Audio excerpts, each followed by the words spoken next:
Dynamique de rotation. Dans la vie quotidienne, les solides effectuent différents types de mouvements. Une caisse glisse sur un plan horizontal ou incliné. Un ventilateur ou une roue de vélo effectuent chacun un mouvement de rotation autour d'un axe fixe. Les solides peuvent être aussi au repos ou en équilibre, dans des conditions déterminées. Le mouvement de rotation et les conditions d'équilibre des solides feront l'objet d'études de ce chapitre. Objectif 1.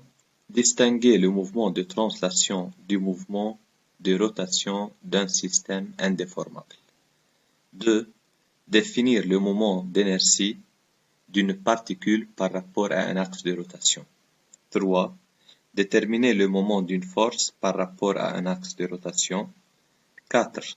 Déterminer le moment d'un couple. 5. Appliquer les conditions d'équilibre d'un solide. Et finalement, appliquer la deuxième loi de Newton d'un solide en rotation autour d'un axe fixe. Tout d'abord, laissons-nous commencer par la première situation, la translation. Si on observe les trois figures représentées ici, figure 1, figure 2, figure 3, on remarque que dans la première figure, la fusée décrit une trajectoire rectiligne, alors que dans la deuxième figure, où il s'agit d'un solide, ceci le solide considéré qui est représenté par le vecteur AB, il décrit un mouvement ou bien une trajectoire circulaire. Alors que dans la troisième figure, ce solide représenté aussi par le vecteur AB décrit une trajectoire curviligne. Donc, si on observe les positions successives des solides, les trajectoires sont très différentes. Dans la première figure rectiligne puisque la trajectoire est une droite, dans la deuxième figure circulaire puisque la trajectoire est un cercle, et dans la troisième figure curviligne puisque la trajectoire est une courbe. Néanmoins, dans chaque cas, le segment AB lié au solide reste parallèle à la même direction au cours du mouvement. Si on remarque, par exemple, ou bien si on observe la figure 2, le vecteur AB, dans toutes les positions occupées, conserve la même direction. C'est-à-dire le vecteur AB dans cette position et dans cette position et dans toutes les positions représentées dans cette figure, ce vecteur ou bien le segment AB conserve la même direction, c'est-à-dire il reste parallèle à lui-même dans toutes les positions occupées par le solide durant son mouvement. Aussi, dans la troisième figure, de même, le solide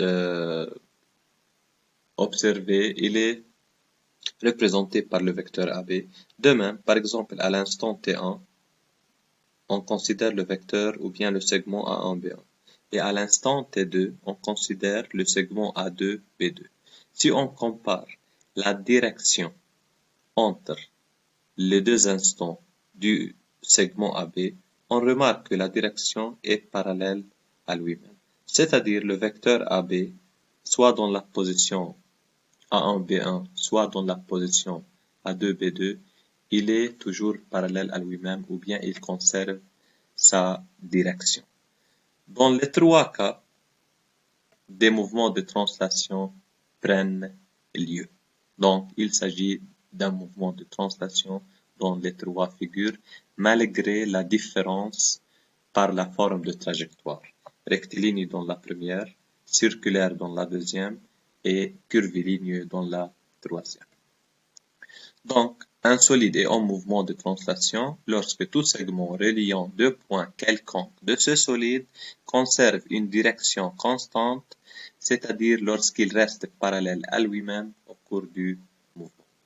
Et aussi, on remarque à partir de ces trois figures que les translations ou bien un mouvement de translation n'est pas nécessairement rectiligne.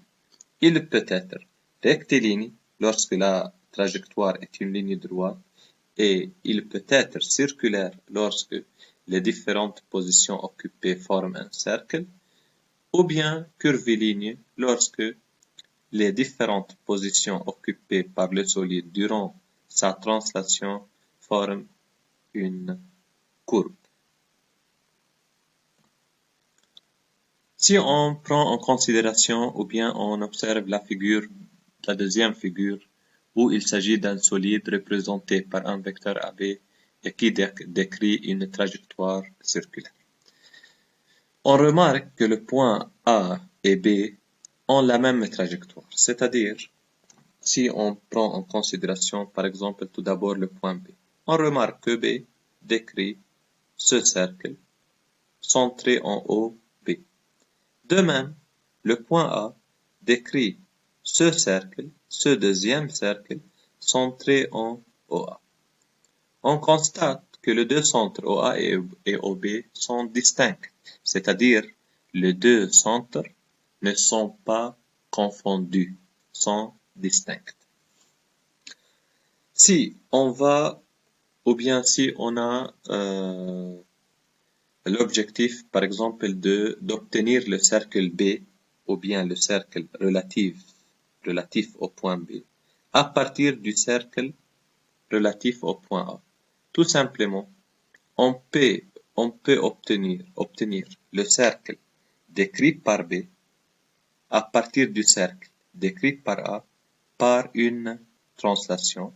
Et si vous voulez, le vecteur de translation utilisé dans ce cas est le vecteur AB.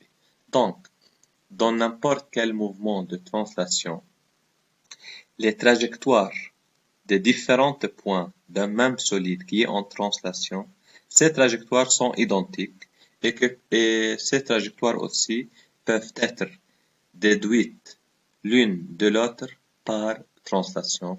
On dit dans ce cas que les trajectoires de différents points d'un solide qui est en translation, ces trajectoires sont superposables. Donc, je répète, on peut obtenir le cercle décrit par B à partir de celui décrit par A par une simple translation, par exemple suivant le vecteur AB. Donc, les trajectoires de différents points, c'est-à-dire de tous les points d'un solide qui est en translation, ces trajectoires sont superposables et par suite, ces trajectoires sont identiques et peuvent être déduites l'une de l'autre par une translation. Maintenant, si on considère la figure représentée ici. Si on considère ce solide et on prend de ce solide ou bien on marque sur ce solide deux points, M et P. Donc, on considère de ce solide deux points M et P. Par exemple, à T0 égale 0, c'est la position du solide. À l'instant T1, c'est la position du même solide. Et à l'instant T2, aussi, on représente sa position. Par définition, tous les points d'un solide en translation ont à chaque instant le même vecteur vitesse. Ce qu'on appelle le vecteur par vitesse instantanée du solide à l'instant T. Donc, si on prend par exemple l'instant T1, si on représente le vecteur vitesse V1 relatif à M1, c'est celui, ou bien c'est le vecteur vitesse V1 relatif au point M1 à l'instant T1.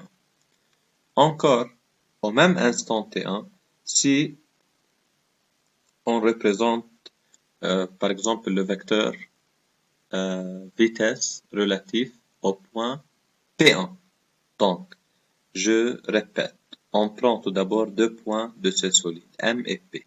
À l'instant T1, on observe le vecteur V1 relatif à M1 et à ce même instant, on observe ou bien on trace le vecteur V1 relatif à P1.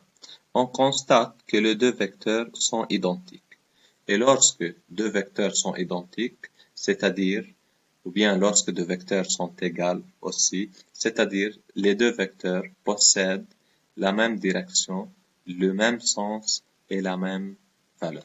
Donc, par définition, dans un mouvement de translation, à un instant donné, à un instant choisi, par exemple T1 dans cette figure, tous les points de ce solide à cet instant possèdent les mêmes vecteurs vitesse, c'est-à-dire leurs vecteurs vitesse sont égales puisque ces vecteurs vitesse possèdent la même direction, le même sens et la même valeur.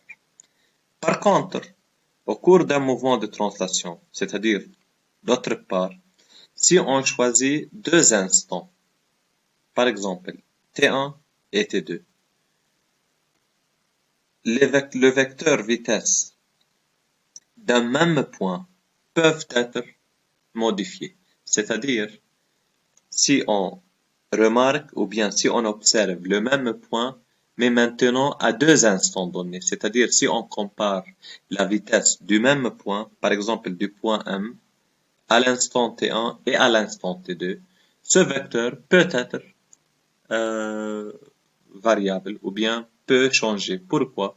Par exemple, si on prend en considération un mouvement accéléré. Nous savons que dans un mouvement accéléré, la vitesse croît avec le temps, c'est-à-dire la vitesse augmente au cours du temps. Donc, si on observe le même point entre deux instants dans un mouvement accéléré, on constate que la vitesse de ce même point entre les deux instants n'est pas la même, puisqu'il s'agit par exemple d'un mouvement accéléré. Sauf ou bien à l'exception d'un mouvement uniforme, puisque nous savons que dans un mouvement uniforme, la vitesse est toujours constante. Dans ce cas seulement, si le mouvement est uniforme, oui, si on compare la vitesse du même point entre deux instants donnés, oui, on obtient que la vitesse est égale. Mais ceci n'est pas nécessaire pour tous les mouvements de translation. Puisque, par exemple, dans un mouvement accéléré, je répète, la vitesse d'un même point à deux instants donnés n'est pas la même, puisque, par exemple, le mouvement accéléré, durant un mouvement accéléré, la vitesse augmente au cours du temps. Ou bien, durant un mouvement retardé, la vitesse diminue au cours du temps. C'est-à-dire, la valeur de la vitesse change entre un instant et l'autre. Aussi, si on considère par exemple un mouvement circulaire, le mouvement circulaire, si on observe un même point qui décrit une translation circulaire, c'est-à-dire un point qui décrit un cercle, le vecteur vitesse de ce point entre deux instants ne possède pas la même direction, puisque le long du cercle, puisque la vitesse toujours elle est représentée d'une manière qu'elle soit tangente au cercle. Donc, à chaque fois, la direction du vecteur vitesse change lorsque ce point ou bien le solide qui est en translation circulaire, sa vitesse à chaque point change de direction. Et par suite, dans un tel mouvement, c'est-à-dire dans un mouvement circulaire, oui, le vecteur vitesse ne se reproduit pas identiquement à lui-même dans toutes les positions, puisque sa direction change d'une position à l'autre dans un mouvement circulaire. Donc, en résumé, tous les points d'un même solide possèdent le même vecteur vitesse à un instant choisi. Par contre, les vecteurs vitesse du même point d'un solide entre deux instants choisis n'est pas obligatoire que ces vecteurs vitesse soient identiques, sauf ou bien à l'exception d'un mouvement rectiligne uniforme où les vecteurs vitesse se reproduisent identiquement à lui-même. Mais si on considère par exemple un mouvement circulaire uniforme, oui, la norme de vitesse dans un mouvement circulaire uniforme, elle est égale dans toutes les positions. mais aussi la direction du vecteur vitesse change. Par suite, dans n'importe quel mouvement circulaire, au minimum, le vecteur vitesse change de direction et change de sens. Par suite, les vecteurs vitesse du même point en plusieurs instants considérés n'est pas égal ou bien n'est pas identique à lui-même. Deuxième situation.